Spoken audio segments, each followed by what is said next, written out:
नमस्कार, बिज तक देख रहे हैं आप और मैं हूं आपके साथ डॉक्टर तन्वी सिन्हा। भारत में म्यूचुअल फंड का लगातार विस्तार हो रहा है। हर महीने नए ग्राहक म्यूचुअल फंड को अपना इन्वेस्टमेंट ऑप्शन बना रहे हैं। म्यूचुअल फंड हाउसेस का एसेट मैनेजमेंट का दायरा भी लगातार बढ़ रहा है। ऐसे में बिज तक लगातार आपको म्यूचुअल फंड से जुड़ी जानकारियां देता आया है। आज भी फायदे के फंड में हम अपने एक्सपर्ट के जरिए आपको म्यूचुअल फंड की बारीकियों से अवगत कराएंगे। तो चलिए स्वागत करते हैं हमारे आज के एक्सपर्ट का। हमारे साथ आज जुड़े हैं राहुल जैन जी। आप प्रेसिडेंट एंड हेड हैं नुवामा वेल्थ के। राहुल जी, सबसे पहले तो हम आपसे यही जानना चाहेंगे कि क्या महंगाई को बीट करने के लिए इन्वेस्टमेंट का सबसे सेफ और बेस्ट ऑप्शन म्यूचुअल फंड को माना जा सकता है?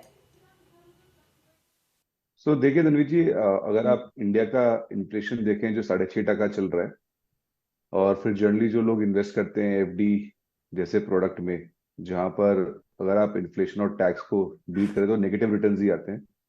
जी। तो उसको नजरिए में रखते हुए इक्विटी म्यूचुअल फंड्स जैसे लार्ज कैप की कैटेगरी है, उसने लास्ट 10 साल में 14% का रिटर्न दिया है। तो म्यूचुअल फंड एक बहुत ही अच्छा तरीका है जिससे आप महंगाई और इन्फ्लेशन को अच्छी तरह बीट कर सकते हैं, और फिर over a longer period of time, लंबे अरसे के बीच में आप अच्छी वेल्थ भी क्रिएट कर सकते हैं। तो इस हिसाब से देखा तो म्यूचुअल फंड एक काफी अच्छा तरीका है to generate wealth over a longer period of time.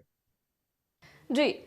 यहाँ पर हम ये भी सुनते हैं लगातार कि एसआईपी में आपने भी जैसे कि बताया कि एक औसतन जो हम मानते हैं 13 से 14% रिटर्न तो मिल ही जाता है अगर म्यूचुअल फंड में हम इन्वेस्ट करते हैं। तो क्या पिछले साल भी हमने जिस तरीके से देखा कि लगातार इन्वेस्टर्स की जो संख्या है म्यूचुअल फंड में वो बढ़ती जा रही है, तो इस साल भी ग्रोथ उसी रफ्तार से आगे बढ़ेगी और जो रिटर्न है वो भी आपको क्या लगता है कि इस साल यानी कि 2024 में रिटर्न भी उसी एवरेज के हिसाब से रहेगा? तो आप देखिए, इंडिया में एक बहुत ही बड़ा ट्रेंड चल रहा है, फाइनेंशियलाइजेशन का है। जो लोग पहले रियल एस्टेट में इन्वेस्ट करते थे, एफडी में इन्वेस्ट करते थे, गोल्ड में इन्वेस्ट करते थे, एज मेजोरिटी वही एक तरीका था इन्वेस्टमेंट करने का, वो अब चेंज हो रहा है। उसके वो जो चेंज हो रहा है उसके कारण लोग अब म्यूचुअल फंड में काफी मूव कर रहे हैं, और इंडिया काफी बड़ी सेवर्स इकोनॉमी है। इंडिया में लोग बहुत पैसा सेव करते हैं। तो जैसे जैसे वो एसेट क्लास से मूवमेंट हो रहा है, तो म्यूचुअल फंड एक बहुत अच्छा तरीका है जहां लोग, प्राइम तरीका है जहां लोग इन्वेस्ट करने की कोशिश कर इन्वेस्ट कर रहे हैं। तो उसके कारण users, number of people investing in mutual fund, जितने लोग म्यूचुअल फंड में पैसा डाल रहे हैं वो सब बढ़ता रहेगा फॉर श्योर। रहा आपका सेकंड सवाल, कि क्या सेम रिटर्न आती रहेंगी? मान अंडरस्टैंडिंग ये है कि अगर आप इंडिया का जीडीपी देखेंगे तो नॉमिनल जीडीपी कुछ 12 से 13% इंडिया का ग्रो करता है, और म्यूचुअल फंड और निफ्टी ने भी कुछ नॉमिनल उतना ही रिटर्न दिया है। ये कहना बड़ा मुश्किल कि अगले साल सेम रिटर्न आएगा कि नहीं आएगा, बिकॉज लास्ट 2 साल बहुत ही बढ़िया रहे हैं, बहुत ही अच्छे रहे हैं रिटर्न्स पॉइंट ऑफ व्यू से। तो हो सकता है एक साल ऊपर नीचे हो, बट लॉन्ग टर्म में नेक्स्ट 4-5 साल का अगर आप लेके चलें, और मैं हमेशा बोलता हूँ कि म्यूचुअल फंड में आप इन्वेस्ट कर रहे हैं, एसआईपी में इन्वेस्ट कर रहे हैं, तो लॉन्ग टर्म सोच के इन्वेस्ट कीजिए। तो अंडरस्टैंडिंग ये है कि आपका 12% से ऊपर रिटर्न बनना ही चाहिए। जी। अ, हम आपसे ये जानना चाहेंगे कि अगर कोई 25 से 30 साल का व्यक्ति है और वो लंबे वक्त के लिए म्यूचुअल फंड में इन्वेस्टेड रहना चाहता है, तो उसका पोर्टफोलियो मिक्स किस तरह का होना चाहिए? जैसे कि अगर हम बात करें इक्विटी, डेट या हाइब्रिड फंड का एलोकेशन वो अपने पोर्टफोलियो में किस तरीके से करे? तो जैसे कोई 25 साल का है, और जैसे जो आपका क्वेश्चन है वो मोस्टली इस पे है कि उसका एसेट एलोकेशन कैसा होना चाहिए, तो एक बहुत जी। इजी थंब रूल है कि 100 माइनस आपकी उम्र can be your equity portfolio. आपका इक्विटी पोर्टफोलियो हो सकता है, 5 से 10% आपका गोल्ड हो सकता है, और बाकी बैलेंस डेट हो सकता है। तो अगर आप सपोज 25 साल के हैं तो 75% इक्विटी पोर्टफोलियो हो जाएगा, 20 से 15% डेट पोर्टफोलियो हो जाएगा, 5 से 10% गोल्ड हो जाएगा। ऐसे आप इस एसेट क्लास में अपने पोर्टफोलियो को डिवाइड कर सकते हैं, और देन आप इसको म्यूचुअल फंड, बॉन्ड्स, डेट के लिए, और गोल्ड भी म्यूचुअल फंड में अवेलेबल है, ईटीएफ में भी अवेलेबल है, वहां से इन्वेस्ट कर सकते हैं। तो इसको ऐसे देखना चाहिए। और फिर जब आपने इक्विटी का डिसाइड किया 75% करना है, तो उसमें कितना, फिर कितना large cap, small cap, mid cap का वो रेशियो आप आपस में डिसाइड कर सकते हैं। सो बहुत लोग 1/3 1/3 1/3 डाल देंगे, जैसे 25% large cap, 25% mid cap, 25% small cap.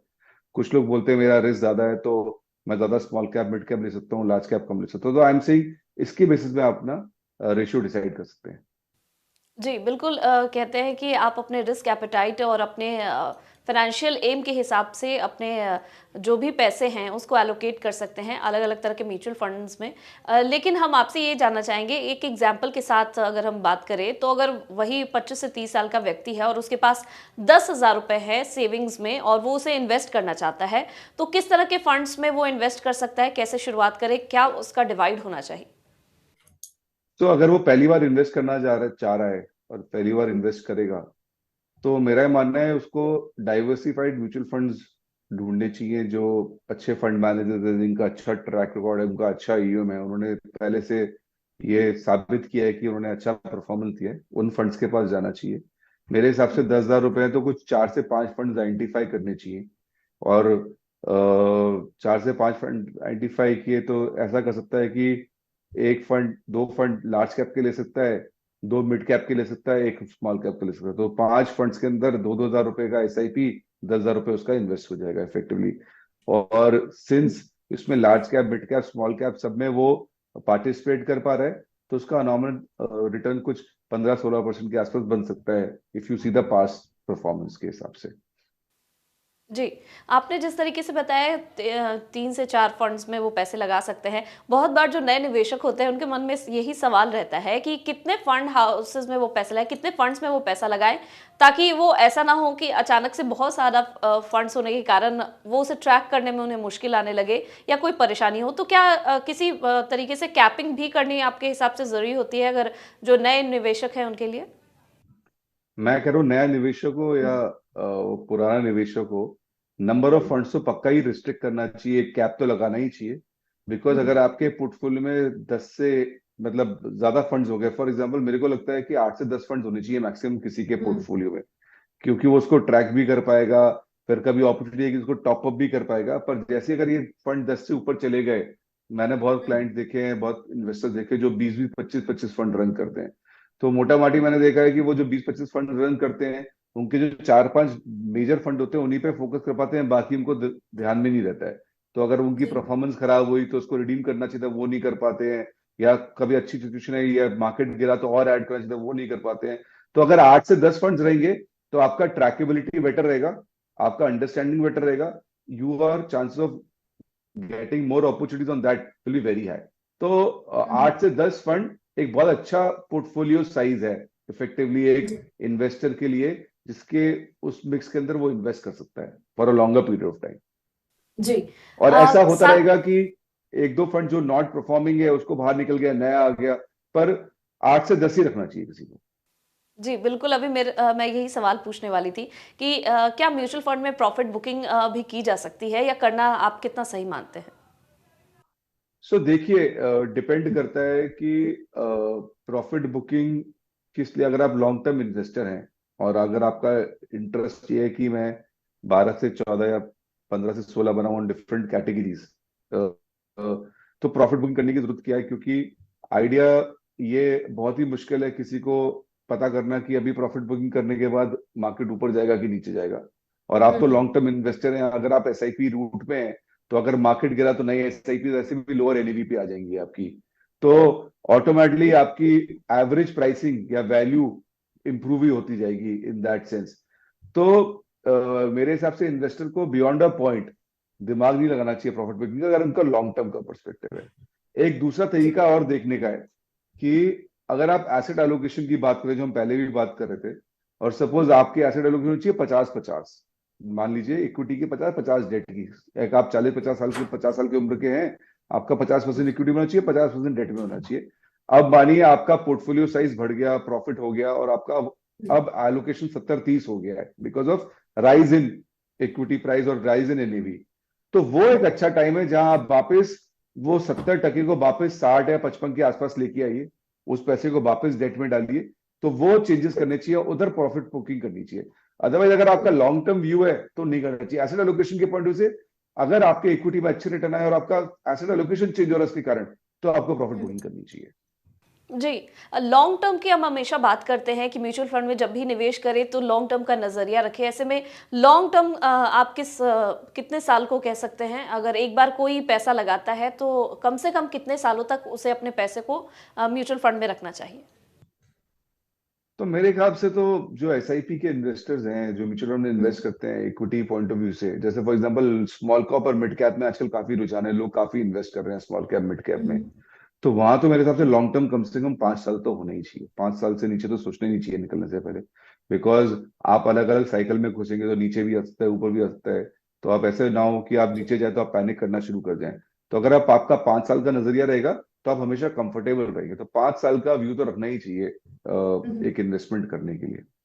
जी, अभी जैसा कि आपने बताया कि स्मॉल कैप और मिड कैप फंड्स में लोगों की रुचि है वो काफ़ी बढ़ रही है। हमने भी देखा कि 2023 में खास करके स्मॉल कैप फंड्स की अगर बात करें तो उसमें निवेशकों को अच्छा फ़ायदा भी हुआ और काफ़ी सारे निवेशकों ने इसमें पैसा भी लगाया। तो क्या आपको लगता है आगे भी स्मॉल कैप फंड में इसी तरीके की ग्रोथ की संभावना है? क्या स्मॉल कैप फंड 2024 में भी इसी तरीके से चलेगा? सो देखिए, लास्ट ईयर स्मॉल कैप ने कुछ 41%, 41% का रिटर्न दिया है, मिड कैप ने कुछ 70% का रिटर्न दिया है एवरेज। पर अगर आप इनका 10 साल का एवरेज पकड़ेंगे तो स्मॉल मिड कैप 19% के आसपास है, स्मॉल कैप 21% के आसपास है। That is my understanding. कुछ थोड़ा ऊपर नीचे हो सकता है। तो एवरेज तो रिटर्न वही आता है अगर आप देखें। अब आप देखते हैं कि स्मॉल कैप मिड कैप में क्या फंडामेंटल है। आप इंडिया एज अ कंट्री को देखेंगे तो इंडिया में बहुत ही बड़ा मैन्युफैक्चरिंग का, सर्विसिंग का काफी ग्रोथ आ रही है इंडिया के अंदर। और जो स्मॉल एंड मीडियम इंटरप्राइजेस की कंपनी इंडिया में जो बहुत जगह फैल रही हैं, बन रही है, नई कंपनीज, नए बिजनेस स्टार्ट हो रहे हैं, तो वो सब स्मॉल मिड कैप के एक्चुअली स्टॉक्स बन जाते हैं घूम फिर के। और इंडिया में उनमें बहुत ग्रोथ आने वाली है। तो जी। क्या 41% का रिटर्न बनेगा अगले साल 2025 में या 2024 में, सॉरी 2024 में? कहना मुश्किल है। बिकॉज लास्ट ईयर काफी ही ज्यादा एक्सेप्शनल रिटर्न आए हैं। जैसे मैंने आपको बताया, एवरेज उनका हाफ है मोटा माटी। तो वो तो बहुत मुश्किल है कहना।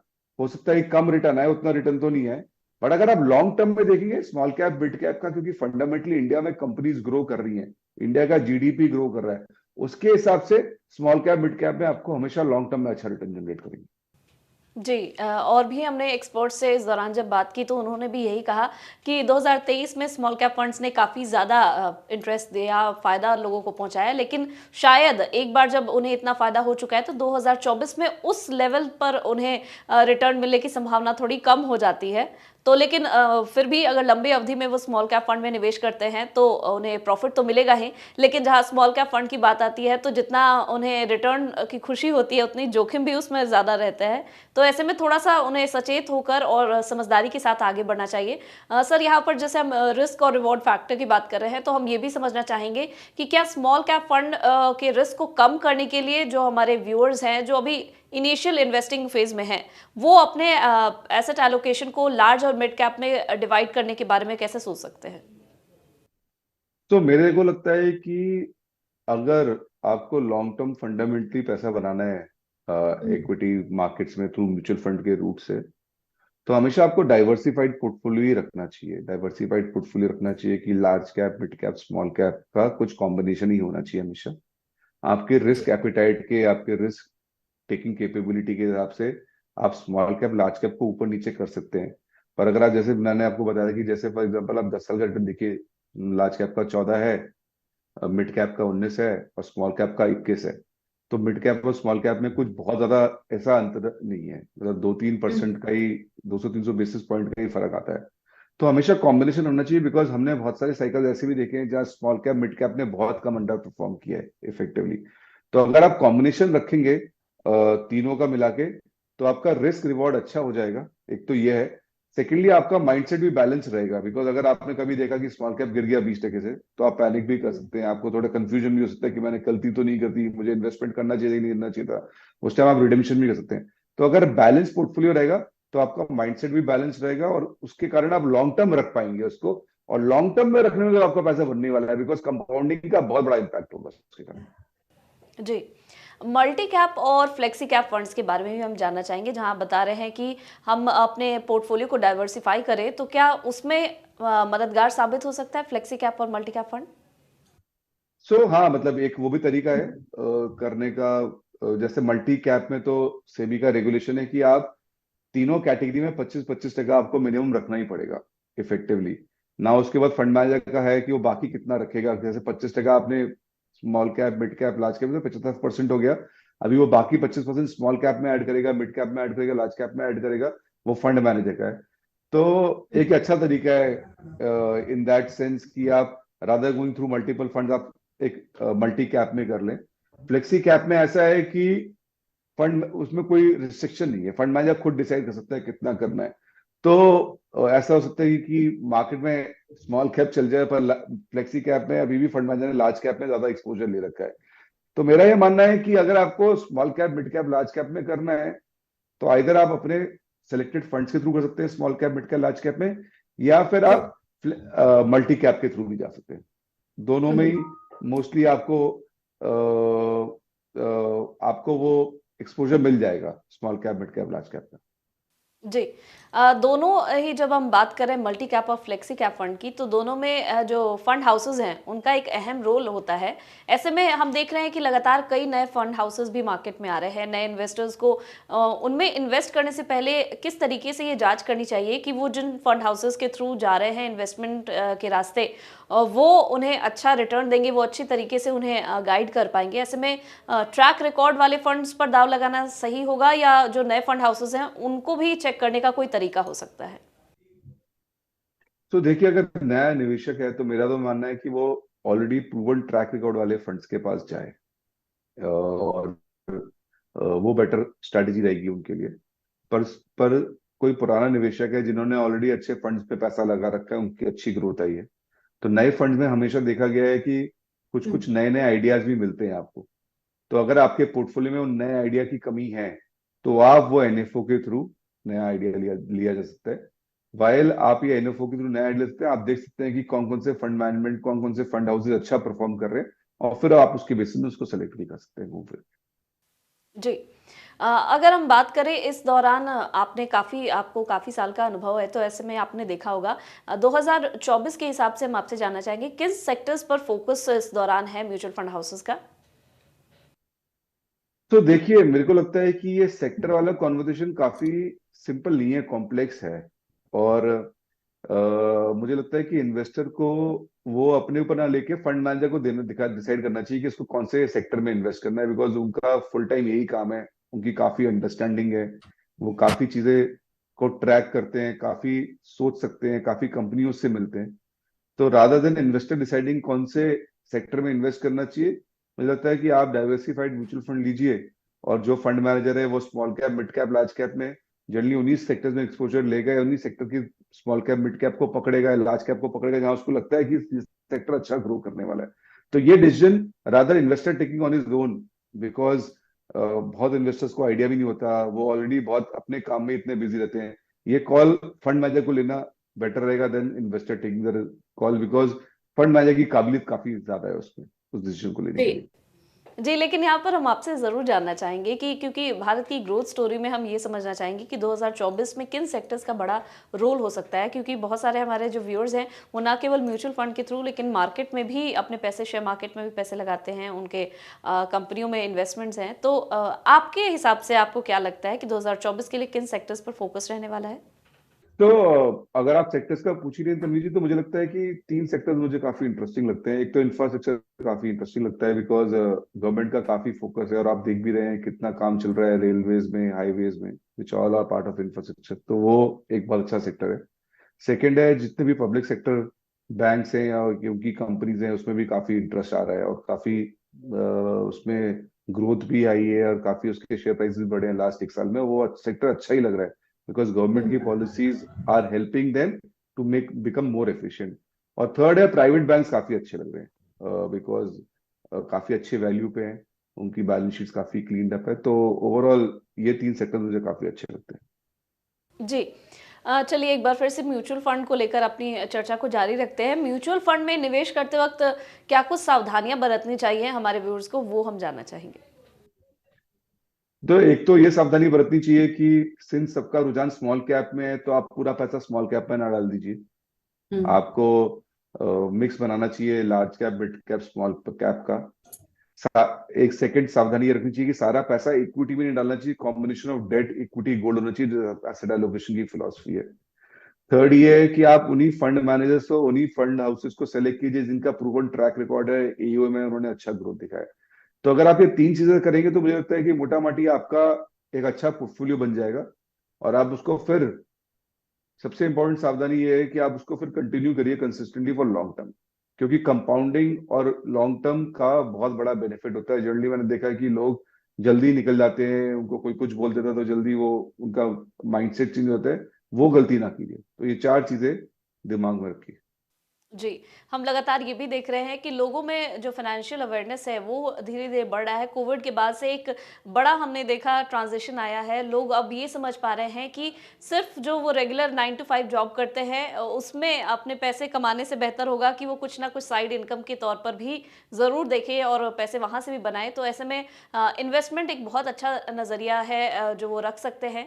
फ़िक्स्ड डिपॉज़िट और ये सब में जो वो पैसे लगाते थे, अब वो जान चुके हैं कि जब वो मार्केट में पैसे लगाते हैं तो कंपाउंडिंग का उन्हें फ़ायदा मिलता है, उन्हें अच्छा इंटरेस्ट मिलता है और म्यूचुअल फंड तो इसमें सबसे सेफ ऑप्शन माना ही जाता है। ऐसे में अंत में हम अपने व्यूअर्स से एक चीज़ और ये भी कहना चाहेंगे कि जब भी आप अपने पैसों के इन्वेस्टमेंट की बात करें तो कोई वित्तीय सलाहकार से राय लेने के बाद ही करें, क्योंकि आप जब शुरुआत करते हैं तो आपके पास उतनी जानकारी नहीं रहती है। ऐसे में जो फाइनेंशियल एडवाइज़र है वो आपकी सहायता कर पाएंगे, आपको एक बेटर तरीके से गाइड कर पाएंगे। और बिज़ तक लगातार कोशिश तो करता ही है कि हम आपको एक्सपर्ट के ज़रिए, जैसा कि आज हमारे साथ जुड़े हुए हैं, आपको लगातार अपडेट देते रहें और आपको जितनी भी जानकारी है उसे अवगत कराते रहें। अंत में सर आप कोई मैसेज देना चाहेंगे हमारे व्यूअर्स को? नहीं तो आखिरी में यही मैसेज है कि एसेट एलोकेशन फॉलो कीजिए। बहुत जरूरी है। मैंने देखा कि बहुत सारे इन्वेस्टर वो मिस करते हैं। सेकेंड ये है कि खाली एक ही कैटेगरी में मत इन्वेस्ट कीजिए, कंबाइन कीजिए। डाइवर्सिफिकेशन सबसे बड़ा अच्छा रिस्क मैनेजमेंट पॉलिसी भी है। और थर्ड ये है कि अपने माइंडसेट को ज्यादा चेंज मत कीजिए, आप लॉन्ग टर्म के लिए इन्वेस्ट कीजिए। लॉन्ग टर्म में कंपाउंडिंग और ग्रोथ बहुत बड़ा वेल्थ क्रिएट कर सकता है।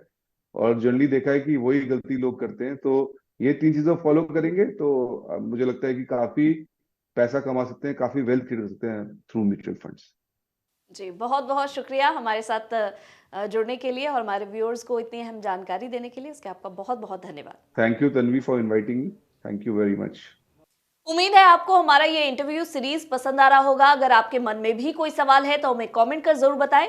साथ ही ऐसे ही बिजनेस जगत की ताजा तरीन खबरों से अपडेटेड रहने के लिए बने रहे हमारे साथ और देखते रहे बिज तक।